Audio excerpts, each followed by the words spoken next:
So while most of you have probably not seen my face before, this gentleman over here might be a little bit familiar to you.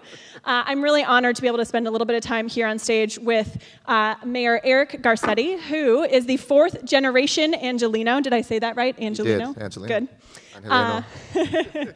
And the 42nd mayor of Los Angeles. Born and raised in the San Fernando Valley, Mayor Garcetti is the son of public servants, gotta love that, and the grandson and great-grandson of immigrants from Mexico and Eastern Europe. Now, his team sent over some of the accomplishments and accolades of his administration, and I looked at that and I was like, well, that's gonna take all of the time that we have here on stage. So I took the moderator's prerogative and picked out the one that I found the most interesting from the list. So, under Mayor Garcetti's leadership, LA has been rated the nation's best-run city by the Bloomberg What Works Cities Initiative and has become the #1 solar energy city in America. Well, LA.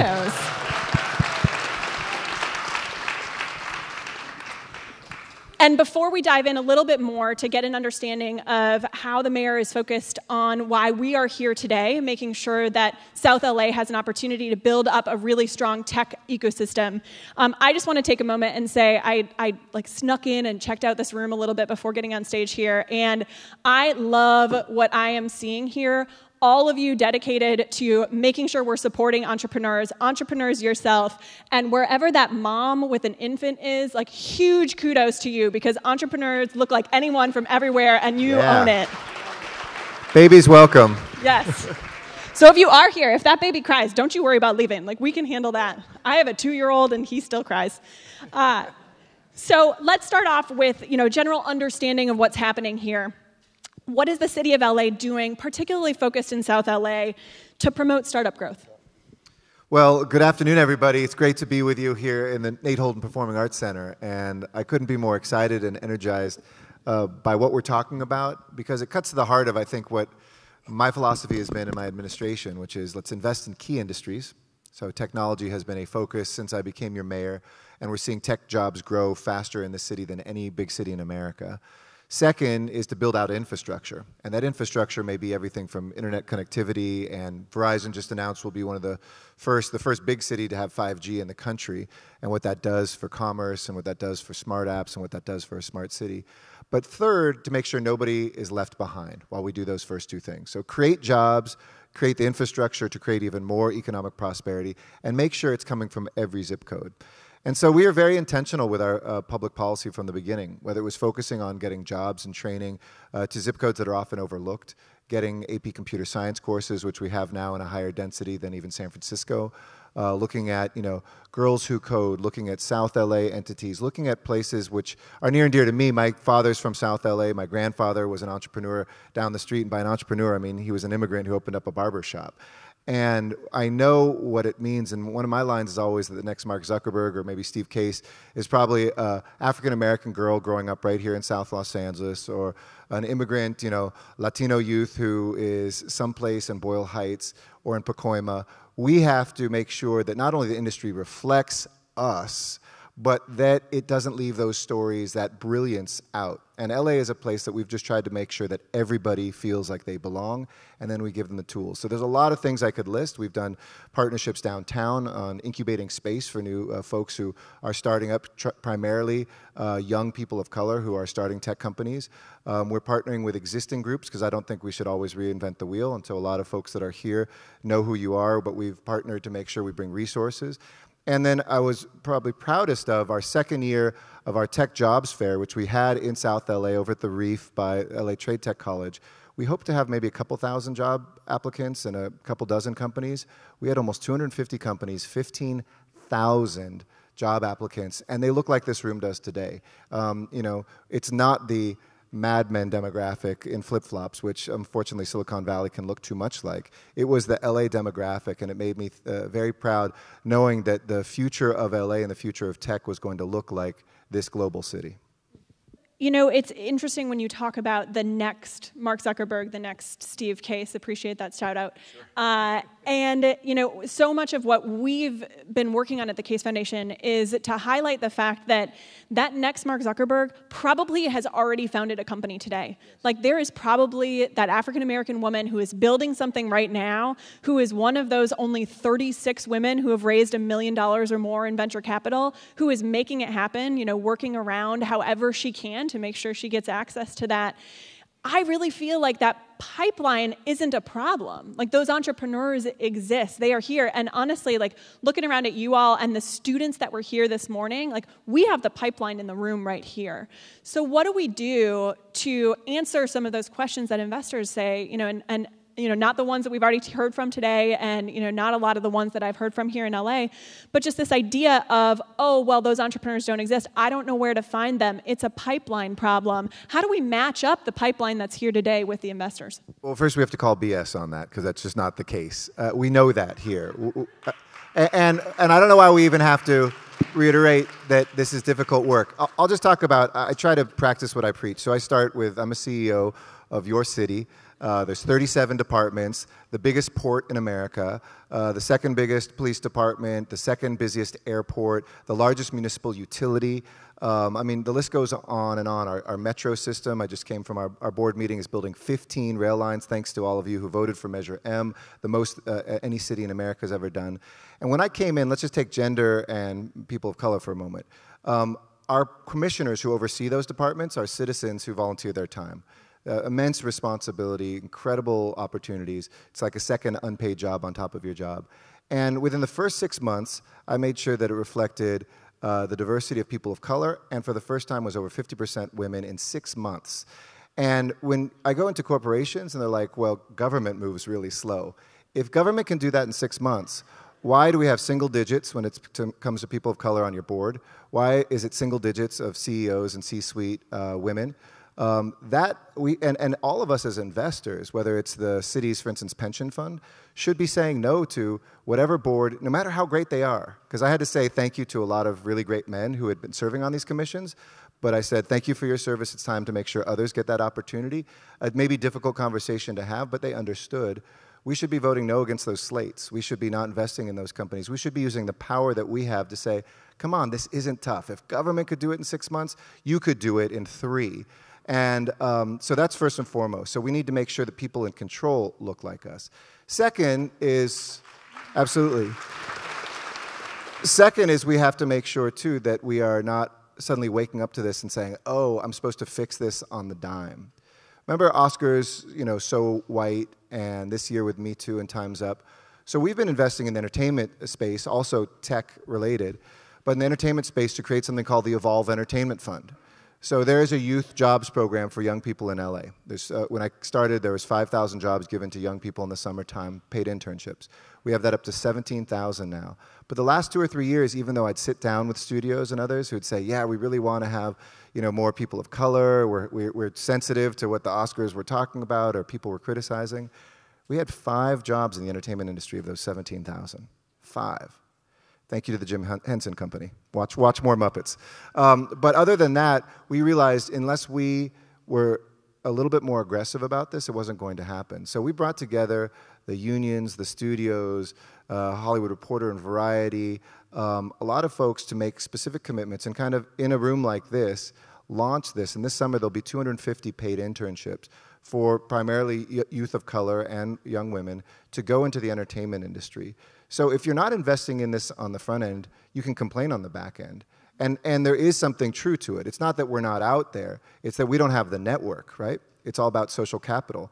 But if we create, imagine 5 years from now that we're going to have, because the numbers will go up each year, but let's say 2,000 young people who will go through the entertainment industry and know each other and be networked with each other, they're all going to be bosses, right? They're going to be able to run things. And so we have to be intentional not just about opening up the education opportunities, putting people in charge, but creating the network, that social network of folks who can spend that capital. Like, oh, I know a guy in South LA, you know, I know Nipsey Hussle's like got this, you know, Revolution clothing store, and there's an app that Idris made, and he should make your app to change what you're doing over there in Shinola store at the Grove. Because once that's in place, that becomes the network that people tap into. Yeah, and I think that that's so powerful. You know, it's interesting when we're in rooms with entrepreneurs and we ask the question, you know, what's the thing that you need most? You know, yeah, they say, oh, we need more financial capital. But more and more the conversation has moved to, yeah, we need that capital. You know, entrepreneurs need to raise rounds, like they need to have that money to allow them to grow. But I also need that social capital. I need a mentor. I need a network. I need to know who to pick up and call. Like, who's done this before? What are my role models in this space? And there's a lot of wealthy people of color in this town because of the entertainment industry. But we also have to make sure that they're investing money that goes back in the community. Oftentimes, money managers and others will take over when you have that sort of wealth, and they'll be like, well, let me put it into these venture capital funds, this private equity, when we should be creating those pools right here. We're trying to do that with your money, the City of LA's pension money. We're trying to make sure that it invests in communities right here and in startups right here. But we need to, I think we could tap so much wealth in here where people want to do that, but it will take some leaders, I think, in the entertainment sector, in the tech sector, who will say, we want to put this into our people. And there's great success stories like Me Too, which is an amazing network. Beatriz Acevedo started. They're in the old downtown factory area where American Apparel was. You know, it's kind of Latino themed, but it's all people of color. You go into that workplace, it's majority women. It's, you know, you've got African Americans, Latinos, Asian Pacific Islanders, Native folks that are there, and they're creating amazing content. And unlike YouTube, which is going to give you a percentage, but, you know, maybe 10, 20%, they're doing 50-50 share with all the creators. And so they're getting like the best content. Me Too, if you don't know, it's MITU. And that's the kind of stuff that's coming out of LA right now that is really exciting to see and that we need to see more of. So you've already mentioned just in this conversation, I think 3 or 4 different industries that are really vibrant here in LA. And it's interesting because when we look across cities at, you know, what their entrepreneurship ecosystems are building up, a lot of times cities either naturally or through selection kind of pick 1 to 2 tracks. Like, we want to be known for this, we want to be known for that. But I was, you know, when I was doing a little bit of my homework for this, I came across a report that Amplify did on the 2017 venture activity here, and they had a pie chart that was looking at, you know, how it was distributed by industry. It was the most balanced pie chart I've ever seen, where it was like 10 different industries that all had about equal market share. What makes LA special around that? And if I can ask, is there a particular industry that you think is just really going gangbusters? Well, I love that we have this balanced meal here in Los Angeles because we're not a one-industry town. I mean, I think people from the outside think we're an entertainment town. Hollywood was only top 10 in the last decade, top 10. So, you know, we have trade, we have tourism, we have technology in broad sense. And our technology sector, I aim to do 2 things: to make it more diverse, literally the people, but also we know it's more diverse in the content of technology. So you have aerospace technology. When we were at that job fair, you had aerospace technology, you had food technology, you had biotechnology, you had green tech, so green technology, you had digital technology, you had entertainment technology, you had video game technology, you had virtual reality technology. And that's a really attractive thing to a workforce because you don't have to say, oh, I'm going to spend my whole life just in digital technology. I can go from, you know, working at JPL. Like, I met one of the people working at the Boring Company for Elon Musk, and he was an aerospace engineer, never did anything in construction, and now he's in construction technology. They're seeking to make times 10 faster a boring machine underground that will create tunnels for the transportation system he wants. But, you know, as somebody who does that tunneling for Metro, our subway system, they will probably double in the first year with somebody who had no background in construction ever, but was a brilliant aerospace engineer. So it's a very attractive city, I think, and there's no one place that is taking off more than others. I do love that biotech is really consolidating here. San Diego and San Francisco have had that reputation. We now have as many jobs as either one of them, and we're trying to bring that together because we have amazing hospitals and a lot of breakthrough work. Cedars-Sinai wanted to do an incubator. They had more than 50 times more companies than space come forward to them. And that's something natural here in South LA as well. UCLA Harbor Gateway is a place we're going to be doing incubating of biotech companies. And I think also kind of the digital technology stuff here is a little richer because it's content-based rather than just the technology itself. So I would say our narrative technology will always guide this town of the best storytellers in the world. Which is also hitting on, one of the trends in tech is that, there almost isn't a tech industry anymore, right? Everything is tech-enabled. What isn't tech? Right, exactly. I should have said one other thing. One is transportation technology. We're going to make LA the transportation technology capital of the world. So last week we had Uber Elevate here, which was all the vertical takeoff and landing companies.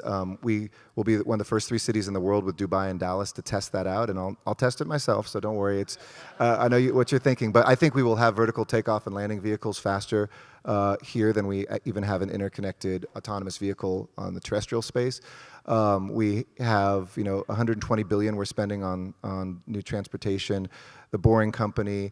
We will see a transportation revolution, and I just came from, we're going to found in South LA, I and Supervisor Mark Ridley Thomas have been working with Phil Washington, who heads up our metro, to have the first academy in the Western United States, public school for kids to have an opportunity to go into transportation careers. So we will take foster youth, we will take homeless youth, we will take, within 6 zip codes around where this is, because it'll be right by the 110 freeway here in South LA.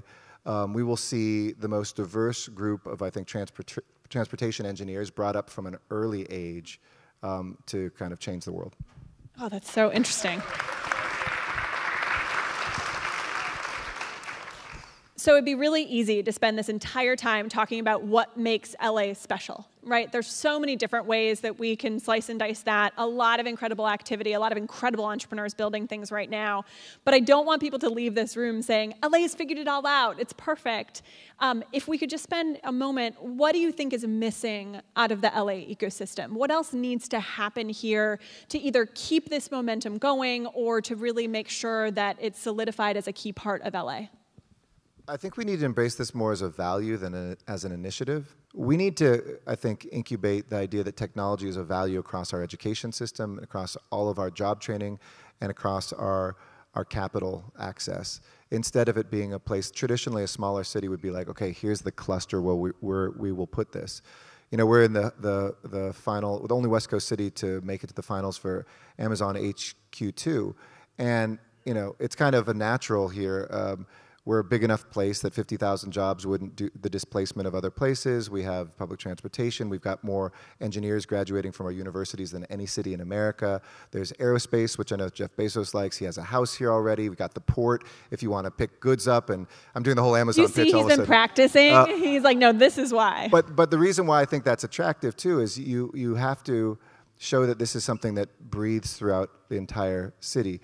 When George Lucas and his wife Melody Hobson were looking at where to bring the Lucas Museum, don't forget Solo opens tomorrow, but when they were looking at where to put that, we were competing in San Francisco, which had a very beautiful site, and it's where they're living, Chicago, where she's from, and we won with 2 ways. One was we said we'd get the job done here quickly, and 2, George said to me one day, he said, imagine that a young person will go into this museum, it's the biggest museum gift in American history, in Exposition Park in South LA, and looking at Star Wars or something, how we imagine getting into space.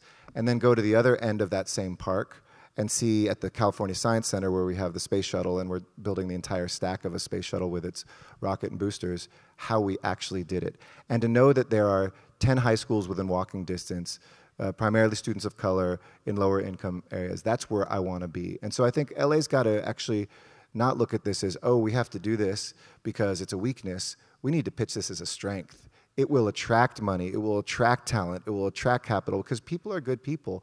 And people have said all the right rhetoric in the industry. I will say, I want to add on to that comment about the layout of the museum. At the Case Foundation, we have our Be Fearless campaign, which is really pushing for more risk-taking and acceptance of failure and learning from that and unlikely partnerships, which I think entrepreneurs already do so incredibly well, trying to translate that a bit to the social sector. And one of the stories that our CEO, Gene Case, tells quite often is around the moonshot and how when President Kennedy said, we are going to go to the moon and back, that we didn't have the technology, we didn't even have the materials to make the things we needed to actually go to space. They didn't have the mathematical ability to calculate how fast they needed to go to be able to get there and come back. And so sometimes it takes just saying, we're going to completely change the world. And we'll figure it out along the way. And it's important to figure it out and not just kind of run at things willy-nilly. But I think there's a lot of power to that and showing people how big they can dream and that there are people around them, especially here in this community, who can really come about that. And think about it here in LA. Like, what are our moonshots? We've got 10 years till the Olympics will be here for a third time, the Paralympics for a first time. Who do we want to be? What city do we want to be? What world do we want to see?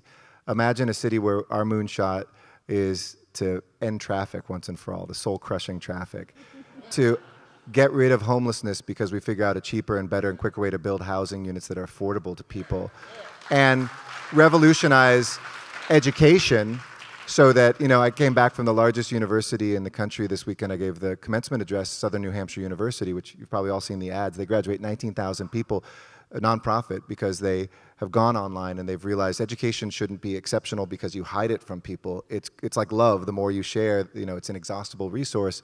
And we talked about maybe we could make this the first city in America where we made college free with them through all of our public libraries. So let's revolutionize education. That's a moonshot for all of us to work on with technology.